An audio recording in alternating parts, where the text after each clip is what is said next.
I found that nothing in life is worthwhile unless you take risks. Nothing. Nelson Mandela said, "There is no passion to be found playing small and settling for a life that's less than the one you're capable of living." Now, I'm sure in your experiences in school and applying to college and picking your major and deciding what you want to do with life, I'm sure people have told you to make sure you have something to fall back on. Make sure you got something to fall back on, honey. But I never understood that concept, having something to fall back on. If I'm going to fall, I don't want to fall back on anything except my faith. I want to fall forward. I figure at least this way I'll see what I'm going to hit. Fall forward. This is what I mean. Reggie Jackson struck out 2,600 times in his career, the most in the history of baseball. But you don't hear about the strikeouts. People remember the home runs. Fall forward. Thomas Edison conducted 1,000 failed experiments. Did you know that? I didn't know that. Because the 1,001st was the light bulb. Fall forward. Every failed experiment is one step closer to success. You've got to take risks, and I'm sure you've probably heard that before, but I want to talk to you about why that's so important. I got 3 reasons, and then you can pick up your iPhones. First, you will fail at some point in your life. Accept it. You will lose. You will embarrass yourself. You will suck at something. There's no doubt about it. And I know that's probably not a traditional message for a graduation ceremony, but hey, I'm telling you, embrace it, because it's inevitable. And I should know. In the acting business, you fail all the time. Early on in my career, I auditioned for a part in a Broadway musical. Perfect role for me, I thought, except for the fact that I can't sing. So I'm in the wings, I'm about to go on stage, but the guy in front of me, he's singing like Pavarotti. He's just, and he's just going on and on and on, and I'm just shrinking, I'm getting smaller and smaller. So they say, "Oh, thank you very much, and you'll be hearing from us." So I come out with my little sheet music, and it was Just My Imagination by the Temptations. That's what I came up with. So I hand it to the accompanist, and she looks at it and looks at me and looks out at the director and was like, "All right." So I start, I'm going to sing. I'm like, "It's just my imagination. Once again, and then coming away with me." And I'm not saying anything, so I'm thinking I'm getting better. So I start getting into it. It was just my imagination. Running this. Oh, yeah, thank you very much, Mr. Washington. Thank you. So I assumed I didn't get the job. But the next part of the audition, he called me back. The next part of the audition is the acting part of the audition. So I'm like, hey, okay, maybe I can't sing, but I know I can act. So they pair me with this guy, and again, I didn't know about musical theater. And musical theater is big, so they can reach everyone all the way in the back of the stadium. And I'm more from a realistic, naturalistic kind of acting where you actually talk to the person next to you. So I don't know what my line was. My line was, "Well, hand me the cup." And his line was, "Well, I will hand you the cup, my dear. The cup will be there to be handed to you." I said, "Oh, okay." "Well, should I give you the cup back?" "Oh, yes, you should give it back to me, because that is my cup, and it should be given back to me." I didn't get the job. But here's the thing. I didn't quit. I didn't fall back. I walked out of there to prepare for the next audition, and the next audition, and the next audition. I prayed. I prayed, and I prayed.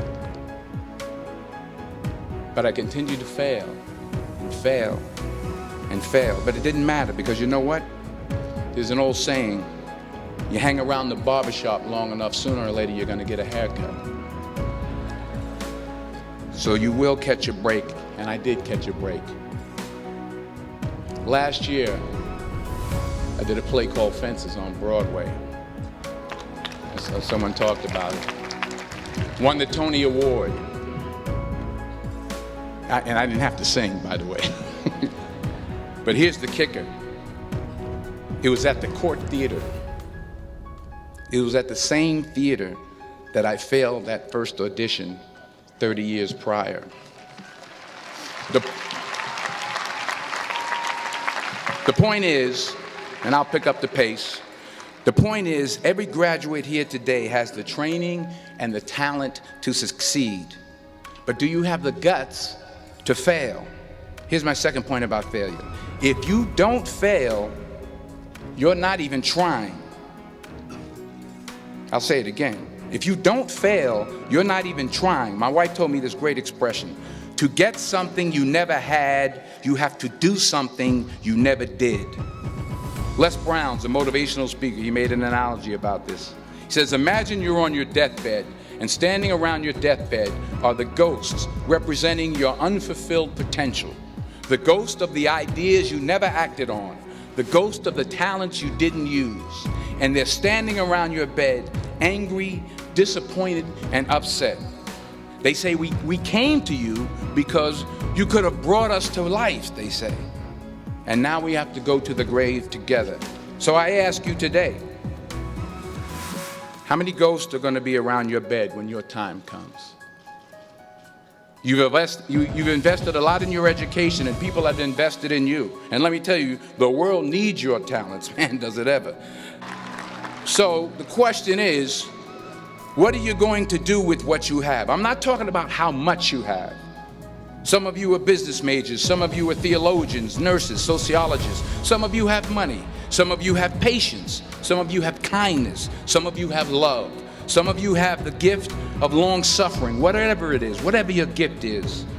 What are you going to do with what you have? All right, now here's my last point about failure. Sometimes it's the best way to figure out where you're going. Your life will never be a straight path. I began at Fordham University as a pre-med student. I took a course called the cardiac I still can't say it. Cardiac morphogenesis. I couldn't read it, I couldn't say it, I sure couldn't pass it. So then I decided to go into pre-law, then journalism. And with no academic focus, my grades took off in their own direction. Yeah, down. I was a 1.8 GPA one semester, and the university very politely suggested that it might be better to take some time off. I was 20 years old, I was at my lowest point. And then one day, and I remember the exact day, March 27th, 1975, I was helping my mother in her beauty shop. My mother owned a beauty shop up in Mount Vernon. And there was this older woman who was considered one of the elders in the town. And I didn't know her personally, but I was looking in the mirror, and every time I looked at the mirror, I could see her behind me, and she was staring at me. She just kept looking at me. Every time I looked at her, she kept giving me these strange looks. So she finally took the dryer off her head and she said something I'll never forget. First of all, she said, somebody give me a piece of paper, give me a piece of paper. She said, young boy, I have a prophecy, a spiritual prophecy. She said, you are going to travel the world and speak to millions of people. Now, mind you, I'm 20 years old, I'm flunked out of school. In fact, like a wise ass, I'm thinking to myself, maybe she's got something in that crystal ball about me getting back into school next fall. But maybe she was on to something, because later that summer, while working as a counselor at the YMCA camp in Connecticut, we put on a talent show for the campers. And after the show, another counselor came up to me and asked, have you ever thought about acting? You're good at that. So when I got back to Fordham that fall, I got in and I changed my major once again for the last time.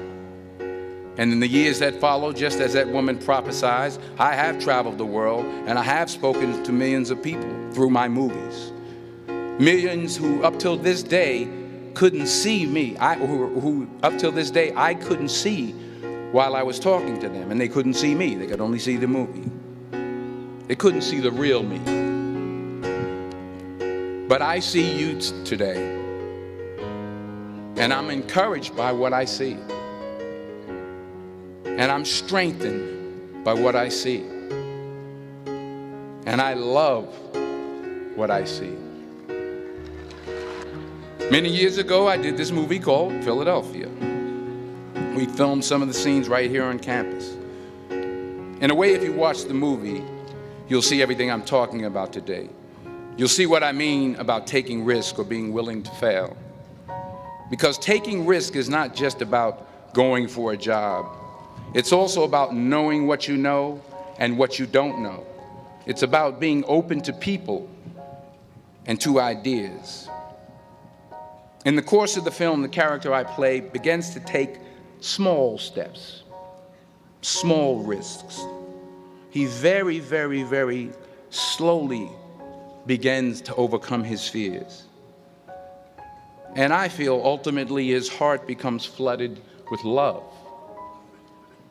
And I can't think of a better message as we send you off today. To not only take risks, but to be open to life, to accept new views, and to be open to new opinions, to be willing to speak at a commencement at one of the best universities in the country, even though you're scared stiff. While it may be frightening, it will also be rewarding. Because the chances you take, the people you meet, the people you love, the faith that you have, that's what's going to define you. So members of the class of 2011, this is your mission. When you leave the friendly confines of Philly, never be discouraged, never hold back, give everything you got. And when you fall throughout life, and maybe even tonight after a few many glasses of champagne, remember this: fall forward.